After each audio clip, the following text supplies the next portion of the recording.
സ്പോൺസറും 3 പേരും ഒരു try party എഗ്രിമെൻറ്റിൽ ഏർപ്പെട്ടിട്ടുണ്ടായി എന്നുള്ളതാണ്. അത് മുഖ്യമന്ത്രിയുടെ സാന്നിധ്യത്തിൽ ഒരു മീറ്റിംഗ് കൂടി വേർബലായിട്ടൊരു എഗ്രിമെൻറ്റിൽ ഏർപ്പെട്ടു എന്നാണ് പറയുന്നത്. ആ വേർബൽ എഗ്രിമെൻ്റ് അല്ലാതെ ഒരു തരത്തിലുമുള്ള കോൺട്രാക്റ്റ് ഇതിൻ്റെ വിശദാംശങ്ങൾ സംബന്ധിച്ച് ഇവർ സൈൻ ചെയ്തിട്ടില്ല. അതാണ് ഇപ്പോൾ പുറത്തു വരുന്ന വാർത്തകൾ. മന്ത്രി ബോള് GCDയുടെ കോർട്ടിലേക്ക് തട്ടി, GCD ആ ബോള് കേരള സ്പോർട്സ് ഫെഡറേഷൻ്റെ കോർട്ടിലേക്ക് തട്ടി, കേരള സ്പോർട്സ് ഫെഡറേഷൻ ഇത് സ്പോൺസറുടെ കോർട്ടിലേക്ക് തട്ടിയിരിക്കുകയാണ്. ഇങ്ങനെ പാസ് ചെയ്ത് കളിക്കുന്നതല്ലാതെ ആരും ഇത് സംബന്ധിച്ച് ഒരു വ്യക്തതയും നാളിതുവരെ നൽകിയിട്ടില്ല. ഇപ്പോൾ ഇന്നാണ് GCD ചെയർമാൻ പ്രതികരിച്ചിട്ടുള്ളത്. അവിടെ നടന്ന നിർമ്മാണ പ്രവർത്തനങ്ങളുമായി ബന്ധപ്പെട്ട് ഞാൻ അടിവരയിട്ട് പറയുന്നു, 70 കോടി രൂപയുടെ പ്രവർത്തനങ്ങളുടെ എസ്റ്റിമേറ്റോ അതിൻ്റെ ഡീറ്റെയിൽഡ് ബ്രേക്കപ്പ് പ്ലാനോ ഇതുവരെ പുറത്തുവിട്ടിട്ടില്ല. 70 കോടി രൂപ ഞാൻ ചെലവഴിക്കും എന്ന് പറയുമ്പോൾ ആ 70 കോടി രൂപ ഏതെല്ലാം ഹെഡ്സിലേക്കാണ് ചെലവഴിക്കുന്നത് എന്ന് പറയാൻ ഉത്തരവാദിത്തപ്പെട്ട ആളുകൾ തയ്യാറാവണം. ഇപ്പോൾ ഈ മെസ്സിയുടെ ഡേറ്റുമായി ബന്ധപ്പെട്ടിട്ടുള്ള വേഗതയിലുള്ള നിർമ്മാണ പ്രവർത്തനങ്ങൾ വളരെ നല്ല കാര്യങ്ങളാണ്. നിർമ്മാണ പ്രവർത്തനങ്ങൾ നടക്കുമ്പോഴുള്ളൊരു പ്രശ്നം, അവിടുത്തെ ഗ്രൗണ്ടിൽ ഗ്രാവൽ വിരിക്കുന്നു, മെറ്റൽ വിരിക്കുന്നു, അവിടെ റോഡ് ഉണ്ടാക്കുന്നു. ഇത് സംബന്ധിച്ച് ഈ ക്വാണ്ടിറ്റി മെഷർ ചെയ്യാനോ ഇത് സംബന്ധിച്ച് GCDയുടെ മുഴുവൻ കരാറുകാരെ ഡേ 1 മുതൽ അവിടെ നിന്ന് മാറ്റി. അവരിപ്പോൾ പെയിൻറ് സംബന്ധിച്ചിട്ടുള്ള വിശദാംശങ്ങൾ പുറത്തു വരികയാണ്. അവരടിച്ച പെയിൻറ്, അതിൻ്റെ മുകളിൽ വേറൊരു പെയിൻറ് അടിച്ചിരിക്കുന്നു. യഥാർത്ഥത്തിൽ പണിയെടുത്തത് മുഴുവൻ അവരായിരുന്നു. GCDയുടെ കോൺട്രാക്ടർ അത് മുഴുവൻ സ്ക്രേപ്പ് ചെയ്ത് അത് മുഴുവൻ വൈറ്റ് വാഷ് ചെയ്ത് അതിനുശേഷം പെയിൻറ് ചെയ്തു. ആ പെയിൻറ്റിൻ്റെ മുകളിൽ ഇപ്പോൾ വേറൊരു കോട്ട് പെയിൻറ് അടിച്ചിരിക്കുകയാണ്. അപ്പോൾ പെയിൻറ് നിർമ്മാതാക്കൾ പറയുകയാണ്, ഞങ്ങൾക്കിനി ഇതിൻ്റെ വാറൻറ്റി തരാൻ സാധിക്കില്ല എന്ന് പറയുന്നു. നിർമ്മാണത്തിലിരിക്കുന്ന മുഴുവൻ കരാറുകാരെ പിരിച്ചുവിടുമ്പോൾ ഒഴിച്ചുകൂടാൻ പറ്റാത്ത 1-2 പേരെ മാത്രം നിലനിർത്തുമ്പോൾ ഇത് സംബന്ധിച്ച് GCDക്ക് യാതൊരു ധാരണയുമില്ല.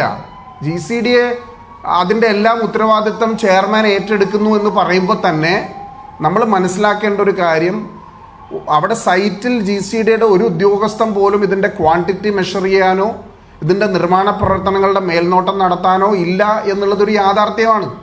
ആ യാഥാർത്ഥ്യങ്ങൾ അംഗീകരിക്കാതിരിക്കാൻ സാധിക്കില്ല. അപ്പോൾ എങ്ങനെയാണ് ഈ പദ്ധതിയിൽ ഇത്രയും അധികം ദുരൂഹതകൾ വന്നു ചേരുന്നത് എന്നുള്ള ചോദ്യം. 70 കോടി രൂപയിൽ ഞാൻ ഉറച്ചു പറയുന്നു, അവിടെ ഒരു 25 കോടി രൂപയുടെ മുകളിൽ യാതൊരു പണിയും പ്രവൃത്തിയും നടക്കില്ല എന്നുള്ളതാണ് സയൻറ്റിഫിക് ആയിട്ടുള്ള സ്പോർട്സ് എക്സ്പേർട്സ് ആയിട്ടുള്ള ആളുകൾ പറയുന്നത്. അതൊരു കാര്യം. മറ്റൊരു കാര്യം, ഇത് സംബന്ധിച്ച് മുഖ്യമന്ത്രിയെ ഗുരുതരമായി തെറ്റിദ്ധരിപ്പിച്ചു എന്നാണ് ഞങ്ങൾ മനസ്സിലാക്കുന്നത്. ഗുരുതരമായ തെറ്റിദ്ധാരണ മുഖ്യമന്ത്രിയുടെ മുകളിൽ ഏൽപ്പിച്ച് മുഖ്യമന്ത്രിയെ തെറ്റിദ്ധരിപ്പിച്ചിട്ടാണ് ഈ പദ്ധതി കായിക മന്ത്രി ഈ പദ്ധതിക്ക് യെസ് പറഞ്ഞത് എന്നാണ് ഞങ്ങൾ മനസ്സിലാക്കുന്നത്. അതിനെ സംബന്ധിച്ച് കൂടുതൽ വിശദാംശങ്ങൾ പുറത്തു വരട്ടെ, മുഖ്യമന്ത്രി പ്രതികരിക്കട്ടെ, കായിക വകുപ്പ് മന്ത്രി പ്രതികരിക്കട്ടെ. പക്ഷെ ഇത് ഞാൻ നേരത്തെ പറഞ്ഞതുപോലെ ഇത് സംബന്ധിച്ചിട്ടുള്ള ദുരൂഹതകൾ ഒരിക്കലും ഒഴിയാത്ത തരത്തിലേക്ക് ദിനം പ്രതി മാറിക്കൊണ്ടിരിക്കുകയാണ്. ഞാൻ പറഞ്ഞു, ഇതിൻ്റെ വാറൻറ്റി പീരീഡിനെ സംബന്ധിച്ച് ഇനി നടക്കുന്ന എല്ലാ പ്രവർത്തികളുടെയും വാറൻറ്റി പീരീഡ്, എഗ്രിമെൻ്റ് ഉണ്ടാക്കാത്തതിൻ്റെ കുഴപ്പമെന്ന് പറയുന്നത് ഈ കളി നടക്കുമ്പോൾ ഇത് സംബന്ധിച്ചിട്ടുള്ള സാറ്റലൈറ്റ് റൈറ്റ്സ്, ഇത് സംബന്ധിച്ചിട്ടുള്ള അഡ്വർടൈസ്മെൻറ്റ് റൈറ്റ്സ്, ഇത് സംബന്ധിച്ചിട്ടുള്ള ബാക്കി മുഴുവൻ കാര്യങ്ങളുടെയും ഇൻകം സ്വാഭാവികമായിട്ടും സ്പോൺസർക്കായിരിക്കും ലഭിക്കുന്നത്. GCDക്ക് അതിൽ നിന്ന് എന്തെങ്കിലും വരുമാനമുണ്ടോ? ഈ നിർമ്മാണ പ്രവർത്തനങ്ങളുടെ ക്വാളിറ്റിയിൽ എന്തെങ്കിലും ഒരു ഡിസ്റപ്ഷൻ ഉണ്ടായാൽ, എന്തെങ്കിലും ഒരു തലത്തിലുള്ള ഈ ഉപയോഗിച്ച ഉൽപ്പന്നങ്ങളിൽ എന്തെങ്കിലും കേടുപാടുകൾ സംഭവിച്ചാൽ അതിൻ്റെ മെയിൻ്റനൻസ് ആരായിരിക്കും നടത്തുന്നത്? ഇപ്പോൾ GCD ഏറ്റെടുത്ത് നടത്തിയ ഒരുപാട് മെയിൻ്റനൻസ് ഉണ്ട്. അതിൻ്റെ വിശദാംശങ്ങൾ എന്തൊക്കെയാണ്? ഇത് സംബന്ധിച്ച് യാതൊരു വിവരങ്ങളും ഇനിയും പുറത്തു വന്നിട്ടില്ല.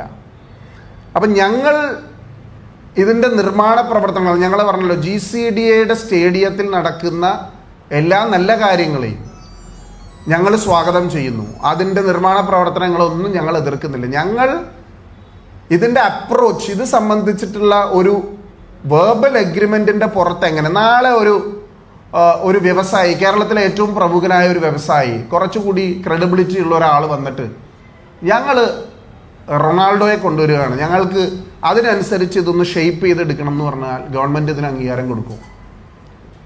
അപ്പോൾ കായിക മന്ത്രി ഇതിൽ നിന്ന് ഒളിച്ചോടരുത്. കായിക മന്ത്രി കൃത്യവും വ്യക്തവുമായ മറുപടി നൽകണം. ഇതുമായി ബന്ധപ്പെട്ടിട്ടുള്ള എല്ലാ വിവാദങ്ങൾക്കും ഇപ്പോൾ റെസിഡൻസ് അസോസിയേഷൻ്റെ ഭാരവാഹികൾ രാവിലെ എൻ്റെ വീട്ടിൽ വന്നു. റെസിഡൻസ് അസോസിയേഷൻ്റെ ഭാരവാഹികൾ പറഞ്ഞിരിക്കുന്നത് ഞങ്ങളുടെ ഫ്ലാറ്റുകളുടെയും വീടുകളുടെയും മുകളിൽ കൂടിയാണ് ഈ മതിൽ കെട്ടിക്കൊണ്ടിരിക്കുന്നത്. 1 മീറ്ററെങ്കിലും ഞങ്ങൾക്ക് താത്തി ഇത് കെട്ടിത്തന്നാൽ അവിടെ വായു സഞ്ചാരം ഉണ്ടാകും. അപ്പോൾ ഇങ്ങനെയുള്ള കാര്യങ്ങൾ നടക്കുമ്പോൾ ജനങ്ങളുടെ അപേക്ഷകളും നിവേദനങ്ങളും ആശങ്കകളും പരിഹരിക്കേണ്ടത് GCDയുടെ ഉത്തരവാദിത്തമാണ്. ഞാൻ GCD ചെയർമാന് ആ ലെറ്റർ ഫോർവേഡ് ചെയ്തിട്ടുണ്ട്. അത് സംബന്ധിച്ചെല്ലാം വിശദമായ, ഞാൻ പറഞ്ഞല്ലോ, ഒരു മതിൽ കെട്ടുകയാണ്, ജയിൽ പോലെ മതിൽ കെട്ടി വെക്കുകയാണ്. ഇതെല്ലാം ഫിഫയുടെ സ്പെസിഫിക്കേഷൻസ് ആണോ, ഇതെല്ലാം ഫിഫയുടെ ഗൈഡ് ലൈൻസിന് അനുസൃതമായിട്ടാണോ ചെയ്യുന്നത് എന്ന് വ്യക്തമാക്കേണ്ടതുണ്ട്. അപ്പോൾ ഞാൻ അടിവരയിട്ട് പറയാൻ ആഗ്രഹിക്കുന്നു, ലിയോണൽ മെസ്സി കലൂർ അന്താരാഷ്ട്ര സ്റ്റേഡിയത്തിൽ കടന്നു വരേണ്ടത് ഞാൻ കേരള പ്രദേശ് കോൺഗ്രസ് കമ്മിറ്റിയുടെ ഉപാധ്യക്ഷൻ എന്നോ MP എന്നുള്ള രീതിയിലോ അല്ല, മുഹമ്മദ് ഷിയാസ് DCC പ്രസിഡന്റ് എന്നുള്ള രീതിയിലല്ല. ഞങ്ങൾ ഫുട്ബോൾ ആരാധകരെന്നുള്ള രീതിയിൽ, പ്രത്യേകിച്ച് അർജന്റീനിയൻ ഫുട്ബോൾ ആരാധകരെന്നുള്ള രീതിയിൽ ഞങ്ങളുടെ എല്ലാം ആഗ്രഹമാണ്, അഭിലാഷമാണ്. അതിനൊന്നും ഞങ്ങൾ എതിരല്ല. GCD ചെയർമാൻ്റെ വാക്കുകൾ ശ്രദ്ധിച്ചാൽ മനസ്സിലാകുന്നത് ഞങ്ങൾ ഇതിനെ എതിർത്തത് കൊണ്ടാണ് ഇത് വരാത്തത്, അല്ലെങ്കിൽ ഞങ്ങൾ ഈ പദ്ധതികൾക്കെതിരെ നിൽക്കുന്നു, ഞങ്ങളാണ് കളി മെസ്സി വരാതിരിക്കാനുള്ള കാരണം ഉണ്ടായത് എന്നുള്ള രീതിയിലുള്ള പ്രചരണം തെറ്റാണ്, അടിസ്ഥാനരഹിതമാണ്. അത് ഞങ്ങൾ തള്ളിക്കളയുകയാണ്.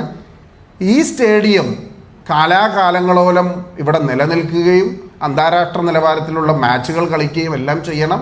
പക്ഷെ ഞാൻ നേരത്തെ പറഞ്ഞതുപോലെ തന്നെ ഇതിൻ്റെ സ്പെസിഫിക്കേഷൻസ്, ഇതിൻ്റെ പ്രവർത്തനങ്ങളിൽ ഇത് ഒരു എഗ്രിമെൻ്റ് എഴുതിയില്ലെങ്കിലുള്ള പ്രശ്നം എന്ന് പറഞ്ഞു കഴിഞ്ഞാൽ, ഇപ്പോൾ ലൈറ്റുകൾ മാറുന്നു. ലൈറ്റുകൾ മാറിയപ്പോൾ ഇത്ര ലക്സുകളുള്ള ലൈറ്റുകളാണ് പുതുതായി പിടിപ്പിക്കുന്നത്. നേരത്തെ ഒരു ഫ്രെയിമിൽ 100 ലൈറ്റ് ഉണ്ടായിരുന്നെങ്കിൽ ഇനി അത് 90 ലൈറ്റ് പിടിപ്പിച്ചാൽ മതി എന്നാണ് പറയുന്നത്. ആ 90 ലൈറ്റ് പിടിപ്പിക്കുമ്പോൾ ഈ പഴയ ലൈറ്റുകൾ എന്ത് ചെയ്യും?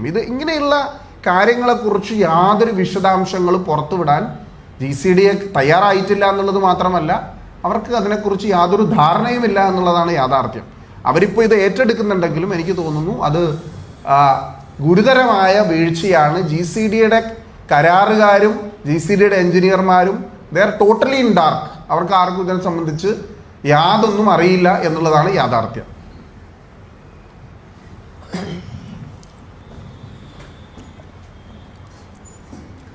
ഇന്നലെ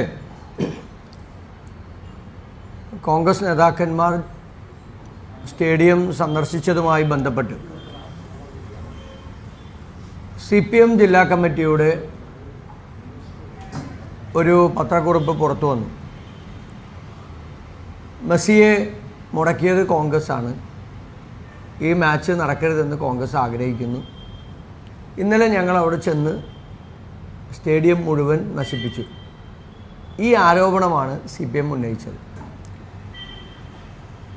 ഇത്രയും ദിവസം ഞങ്ങൾ വിചാരിച്ചത് ഇത് രാഷ്ട്രീയമല്ല,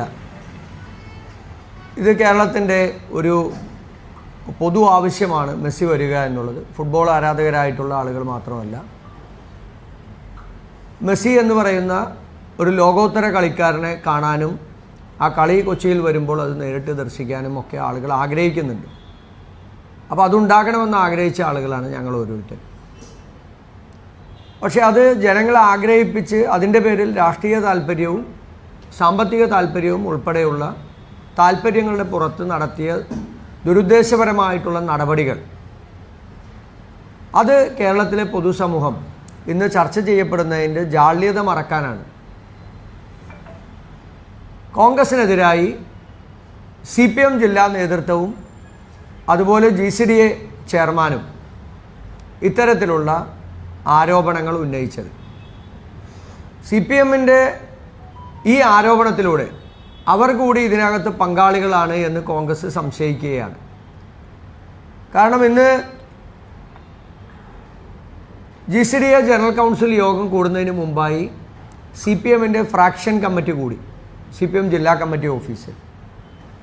എന്തിനു വേണ്ടിയിട്ടാണ് CPMൻ്റെ ഒരു ഫ്രാക്ഷൻ GCDA കൗൺസിൽ യോഗം കൂടുന്നതിന് മുമ്പായി വിളിച്ചു ചേർത്തത്?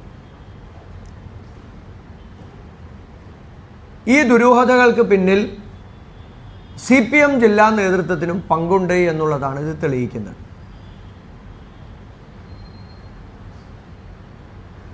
ഈ സാമ്പത്തിക ആരോപണങ്ങൾ ഉന്നയിക്കപ്പെടുമ്പോൾ ഇതിൽ പണം കിട്ടിയിട്ടുള്ളത് CPMൻ്റെ ജില്ലാ കമ്മിറ്റിക്കുമുണ്ട്.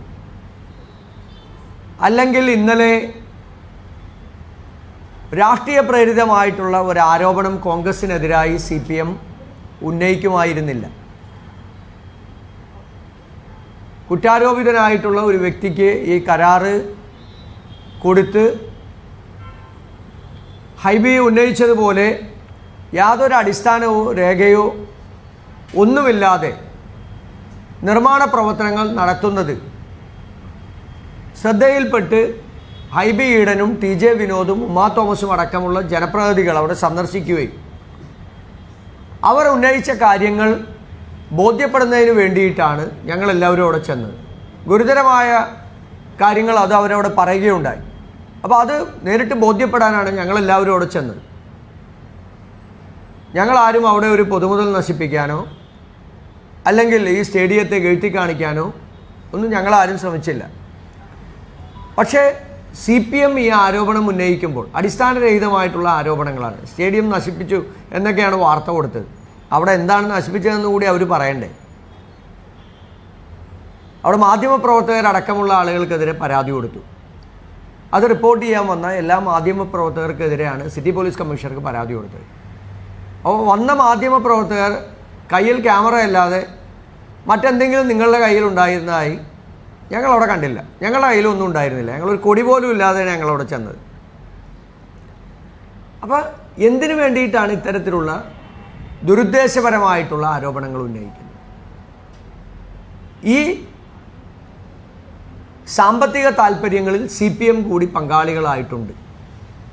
അതിൻ്റെ ജാള്യത മറക്കാൻ വേണ്ടിയിട്ടാണ് കുറ്റാരോപിതനായിട്ടുള്ള ഒരു സ്പോൺസറുടെ നടപടിയുടെ ഭാഗമായി CPM കൂടി അതിനകത്ത് പങ്കാളികളായി എന്നുള്ളതാണ് ഇതിൻ്റെ പിന്നിലുള്ളത്.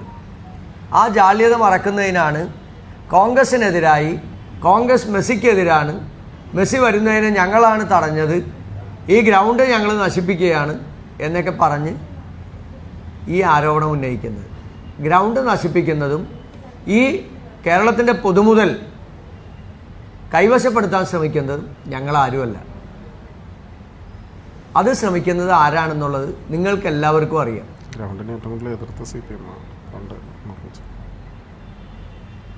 അതിൻ്റെ പിന്നിൽ എല്ലാം ചെയ്യുന്നത് ഈ സ്പോൺസറാണ്. അപ്പം ഉദ്ദിഷ്ട കാര്യത്തിന് ഉപകാരസ്മരണ എന്നുള്ള രീതിയിലാണ് സ്പോൺസറെ കണ്ടെത്തിയത്. അല്ലാതെ സ്പോൺസർക്ക് മുൻപരിചയമൊന്നുമില്ല, ഒന്നും നടത്തിയിട്ടില്ല, ഒന്നും ചെയ്തു കൊടുത്തിട്ടുമില്ല. ഇതിനു മുമ്പ് ഒരു കളി നടത്തിയിട്ടില്ല, അന്താരാഷ്ട്ര മത്സരം നടത്തിയിട്ടില്ല. ഇനി അദ്ദേഹം അന്താരാഷ്ട്ര മത്സരം കണ്ടിട്ടുണ്ടോ എന്നുള്ളത് കൂടി ഞങ്ങൾക്ക് അറിയില്ല. അപ്പോൾ അത്തരത്തിലുള്ള ആളുകൾക്ക് ഇത്തരത്തിലൊരു മത്സരം കൊടുക്കാൻ എങ്ങനെയാണ് ഇയാളെ തിരഞ്ഞെടുത്തതെന്ന് കൂടി സർക്കാർ പറയണ്ടേ? ഈ സ്പോർട്സ് കേരള ഫൗണ്ടേഷൻ എന്ന് പറയുന്ന SKF അതൊരു നിഗൂഢ സംഘമാണത്. അതിനൊരു വെബ്സൈറ്റ് നിങ്ങൾ കണ്ടിട്ടുണ്ടാകും. 4 കൊല്ലമായി, 2021 ആരംഭിച്ചതാണ്. ഇതുവരെ സ്പോർട്സ് കേരള ഫൗണ്ടേഷൻ്റെ വെബ്സൈറ്റ് പോലും ഇല്ല. നിങ്ങൾ നോക്കിയാൽ കാണാം. അവരാണ് ഈ എറണാകുളത്തെ ഈ മഹാരാജാസ് കോളേജ് സ്റ്റേഡിയം നിർമ്മിച്ചതെല്ലാം നിർമ്മിച്ചത്. ഇടനിലക്കാരാണ് ഇവർ. സാമ്പത്തിക ഇടനിലക്കാരായി സർക്കാർ കരാറ് പിടിച്ച് ആ വർക്ക് മറ്റുള്ള ആളുകളെ കൊണ്ട് ചെയ്യിപ്പിച്ച് അതിൻ്റെ പണം പറ്റുന്ന ആളുകളാണ് ഇവർ. അതിൽ മന്ത്രി കൂടി പങ്കാളിയാണ്. മന്ത്രി വി അബ്ദുറഹ്മാൻ കൂടി അതിനകത്ത് പങ്കാളിയാണ്. അങ്ങനെ സാമ്പത്തിക താല്പര്യങ്ങൾ മാത്രം മുൻനിർത്തി പ്രവർത്തിക്കുന്ന സ്പോർട്സ് കേരള ഫൗണ്ടേഷൻ അവർക്കാണ് ഈ ഗ്രൗണ്ട് കൈമാറിയിട്ടുള്ളത്. അപ്പോൾ സ്വാഭാവികമായും ഈ കഴിഞ്ഞ കുറേ നാളുകളായി നടത്തിവരുന്ന സാമ്പത്തിക താല്പര്യം മുൻനിർത്തി നടത്തിവരുന്ന പ്രവർത്തനങ്ങൾക്ക് കുറേ കൂടി ഒരു വലിയ സാമ്പത്തിക ലക്ഷ്യം മുന്നിട്ട് നടത്തുന്ന ഒരു പരിപാടി മാത്രമായി മെസ്സിയുടെ ഈ ഒരു വരവ് എന്ന് പറയുന്ന ഈ പ്രചരണത്തെ കാണാൻ കഴിയുകയുള്ളൂ. അപ്പോൾ അതുകൊണ്ട് ഇതൊരു ഗുരുതരമായ സാമ്പത്തിക തട്ടിപ്പ് കൂടിയാണ്. 70 കോടി എന്നിവിടെ പറഞ്ഞു. 70 കോടി പോയിട്ട് 70 ലക്ഷം രൂപ പോലും അവിടെ ചിലവഴിച്ചിട്ടില്ല നാളിതുവരെ. അപ്പോൾ എത്രത്തോളമാണ് ജവഹർലാൽ നെഹ്റു സ്റ്റേഡിയം വരുന്നതിന് മുന്നോടിയായി ആ സ്റ്റേഡിയത്തിനെതിരായി പ്രചരണം നടത്തിയ CPM ഇന്ന് അത് ഉപയോഗപ്പെടുത്തി സാമ്പത്തിക താല്പര്യം മാത്രം ലക്ഷ്യമിട്ട് പ്രവർത്തിക്കുന്നതെന്ന് നമുക്ക് മനസ്സിലാക്കാൻ സാധിക്കും. CPM ജില്ലാ കമ്മിറ്റി ആരോപിച്ച ഈ സ്റ്റേഡിയം കോൺഗ്രസ് നശിപ്പിക്കുന്നു എന്നൊക്കെ പറയുന്നത് മാധ്യമപ്രവർത്തകർ ഉൾപ്പെടെ കേരളത്തിലെ ജനങ്ങൾ ഉൾപ്പെടെ ഇന്നലെ ഞങ്ങളവിടെ പോയതും ഞങ്ങൾ പറഞ്ഞതും എല്ലാവരും അവിടെ കേട്ടവരാണ്. അപ്പോൾ അതുകൊണ്ടൊന്നും കോൺഗ്രസിനെ തളർത്താമെന്നോ അല്ലെങ്കിൽ ഫുട്ബോൾ ആരാധകരായിട്ടുള്ള ആളുകളെ കോൺഗ്രസിനെതിരായി തിരിക്കാമെന്നോ ആരെങ്കിലുമൊക്കെ വിചാരിക്കുന്നുണ്ടെങ്കിൽ അത് തെറ്റായ ധാരണയാണ്. പാവപ്പെട്ട ഫുട്ബോൾ ആരാധകരെ, മെസ്സിയുടെ ആരാധകരെ ചൂഷണം ചെയ്യുന്ന നടപടിയാണ് ഇന്ന് CPMഉം ഈ മന്ത്രിയും സ്പോർട്സ് കേരള ഫൗണ്ടേഷൻ നേരിട്ട് നടത്തുന്നത്. അപ്പോൾ അതുകൊണ്ട് ഈ തട്ടിപ്പ് വെളിപ്പെടണം. ഇതെന്താണെന്നുള്ളത് കേരളത്തിലെ പൊതുസമൂഹത്തോട് പറയണം. ഇതിനെക്കുറിച്ച് GCDA ചെയർമാൻ തന്നെ വളരെ കൃത്യമായി എന്ന് പറഞ്ഞു. ഈ പറയുന്ന സ്പോൺസറുമായി GCDAക്ക് യാതൊരു ബന്ധവുമില്ല, ഒരു കരാറുമില്ല. സ്പോർട്സ് കേരള ഫൗണ്ടേഷനുമായിട്ടാണ് കരാറ്. അങ്ങനെ മൂന്നാമതൊരു കരാർ കൊടുക്കാൻ സ്പോർട്സ് കേരള ഫൗണ്ടേഷന് GCDA അങ്ങനെ അനുമതി കൊടുത്തിട്ടുണ്ട്. ആ അനുമതിയുടെയൊക്കെ ധാരണകൾ എന്തൊക്കെയാണ് അതൊക്കെ അവർ വെളിപ്പെടുത്തണ്ടേ.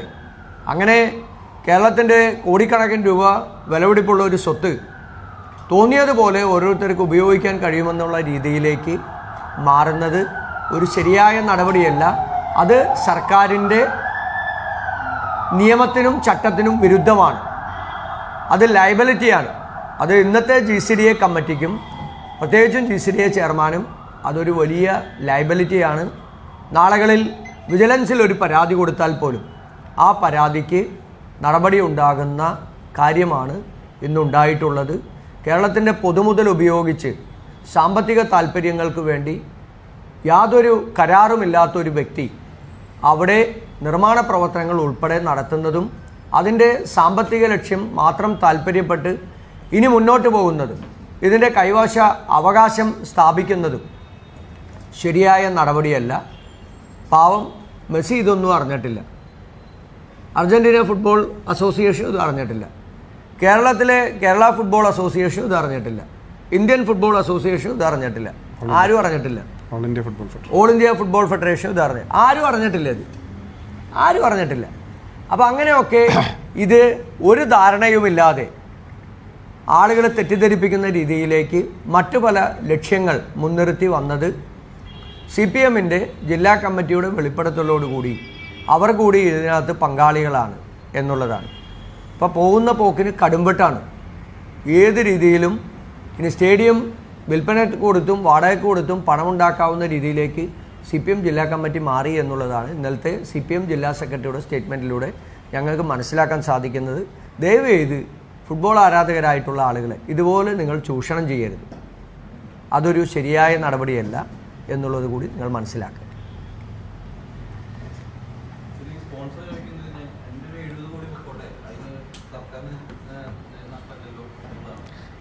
ഞങ്ങൾ പറഞ്ഞല്ലോ, ഞങ്ങൾ സ്റ്റേഡിയത്തിൽ ഇപ്പോൾ സീറ്റുകൾ മാറ്റി വയ്ക്കുന്നു, ലൈറ്റുകൾ മാറ്റി വയ്ക്കുന്നു, അതെല്ലാം നല്ല കാര്യങ്ങളാണ്.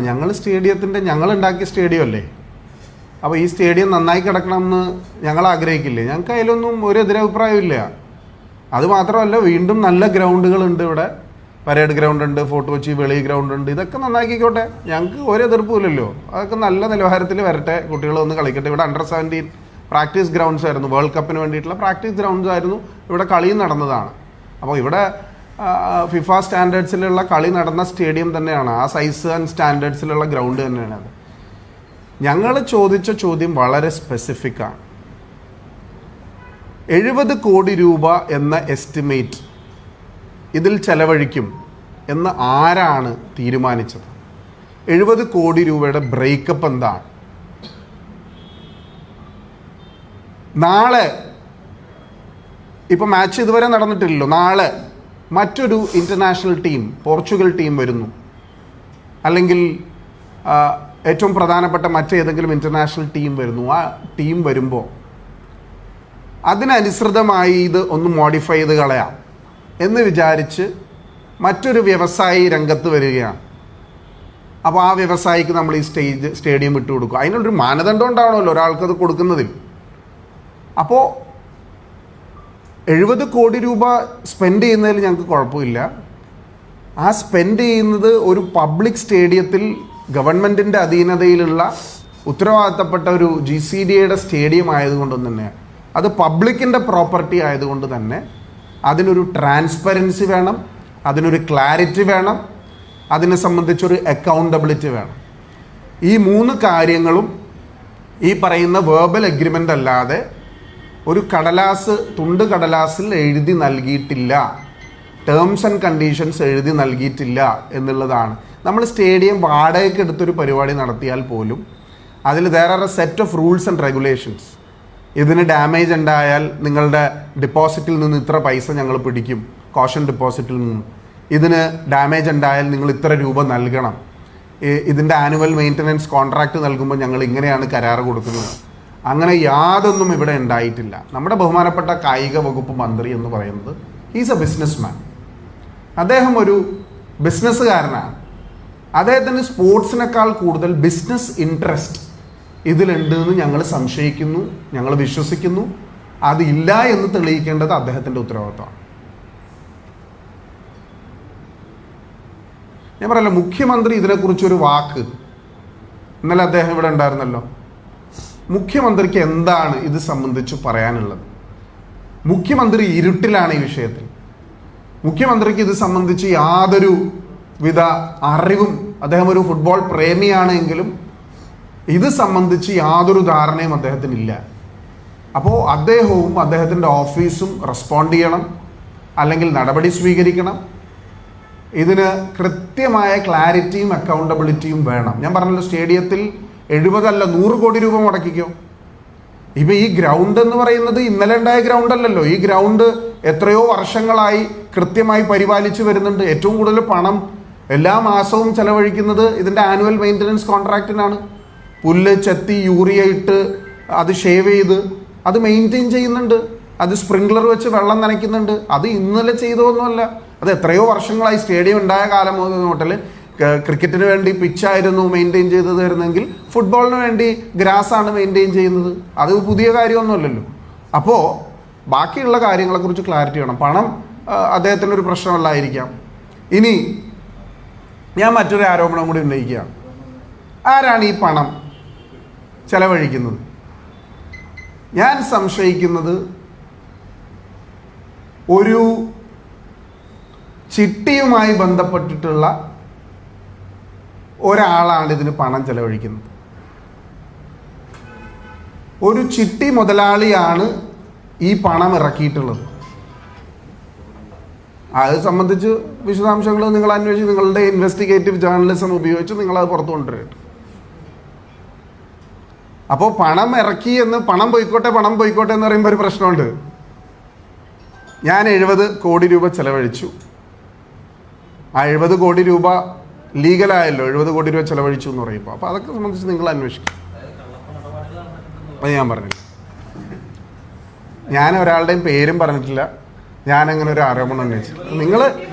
നിങ്ങളുടെ ഇൻവെസ്റ്റിഗേറ്റീവ് ജേർണലിസ്റ്റ് സ്കിൽസ് ഉപയോഗിച്ച് നിങ്ങളത് കണ്ടുപിടിക്കണം. അല്ല, അത് എനിക്കറിയില്ല. ഞാൻ അതിന് ആരുടെയും പേര് പറഞ്ഞില്ല. അല്ല, അതിനെക്കുറിച്ചൊക്കെ കൂടുതൽ അന്വേഷണങ്ങൾ നടക്കണം. ഇപ്പോൾ ഈ എഗ്രിമെൻ്റ് ഇല്ലാത്തതിൻ്റെ പ്രോബ്ലം എന്താണെന്നറിയോ? പണം ആര് മുടക്കി, എങ്ങനെ മുടക്കി എന്നുള്ളതിനെക്കുറിച്ചൊരു ധാരണയില്ല. ഇപ്പം ഞാൻ MP ഫണ്ട് മുടക്കുകയാണ്. MP ഫണ്ടിന് വേണ്ടിയിട്ട് നമ്മൾ കളക്ടറേറ്റിൽ എഴുതി കൊടുക്കും, അത് ടെൻഡർ ചെയ്യും, അതിലേറ്റവും ലോവസ്റ്റ് ടെൻഡറുള്ള ആൾ പിടിക്കും, സർക്കാർ ഏജൻസികളുണ്ടാകും, കമ്പ്യൂട്ടർ വാങ്ങുകയാണെങ്കിൽ ജെമ്മിൻ്റെ പോർട്ടലിൽ അതിൻ്റെ റേറ്റ്സ് ഉണ്ടാവും, അത് സംബന്ധിച്ച് അതിൻ്റെ കാര്യങ്ങൾ മുന്നോട്ട് പോകും. പക്ഷേ GCDA പറയുന്നത് സ്പോർട്സ് ഫൗണ്ടേഷനാണ് ഇത് ചെയ്യുന്നതെന്ന്, സ്പോൺസറാണ് ഇതിൻ്റെ പണം മുടക്കുന്നതെന്ന്. സ്പോൺസർ എങ്ങനെ പണം മുടക്കി, ആരാണ് ഇതിൻ്റെ മറ്റു ജോലികൾ ചെയ്യുന്നത്, അതിനെക്കുറിച്ചിട്ടാണ് വ്യക്തതയും ഇതെല്ലാം പുറത്തു വരേണ്ടത്. ഞാൻ കൂടുതൽ ഒന്നും പറയുന്നില്ല, വിശദാംശങ്ങൾ പുറത്തു വരികയാണെങ്കിൽ കൂടുതൽ വിവരങ്ങൾ പറയാം. അത് എൻ്റെ ഒരു ലേമൻസ് പോയിന്റ് ഓഫ് വ്യൂവിൽ പറഞ്ഞാൽ, ഞാനൊരു ടെക്നിക്കൽ എക്സ്പെർട്ടീസ് അല്ല, എനിക്കിതിൻ്റെ ടെക്നിക്കൽ നോഹാവും ഇല്ല. ഒരു ലൈറ്റിന് എത്ര രൂപ, ഇത്ര ലക്ഷമുള്ള ലൈറ്റിന് ഇത്ര രൂപയാകും എന്നിപ്പോൾ റേറ്റ്സ് മാറിയിട്ടുണ്ടാവും, ടെക്നോളജി LED ആയിട്ടുണ്ട്, അതിൻ്റെയൊക്കെ വിശദാംശങ്ങൾ എനിക്കറിയില്ല. പക്ഷെ ഞാൻ എൻ്റെ ഒരു ലേമൻസ് പോയിന്റ് ഓഫ് വ്യൂ എന്ന് പറഞ്ഞ കാര്യമാണ്. അത് വേണമെങ്കിൽ ഞാൻ പറഞ്ഞത് ഇതിനൊരു രേഖയില്ലാത്തതുകൊണ്ടാണല്ലോ ഇതിൻ്റെ വിശദാംശങ്ങൾ അറിയാൻ സാധിക്കാത്തത്. ഇത് കഴിയുമ്പോഴായിരിക്കും ചിലപ്പോൾ ഞങ്ങൾ ഇത്ര രൂപ ചെലവഴിച്ചു എന്ന് പറയുന്നത്. അപ്പോൾ അതിൻ്റെ വിശദാംശങ്ങൾ വരട്ടെ.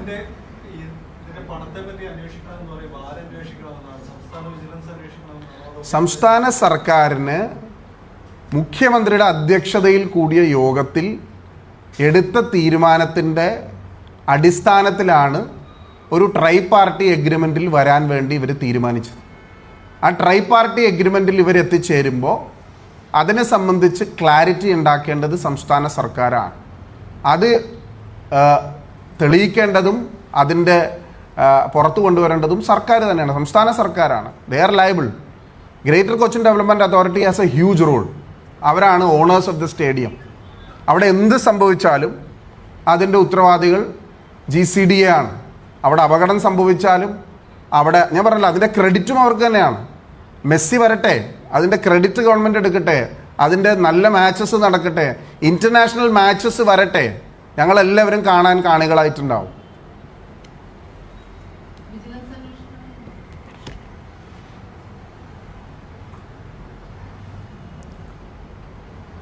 ഓക്കെ.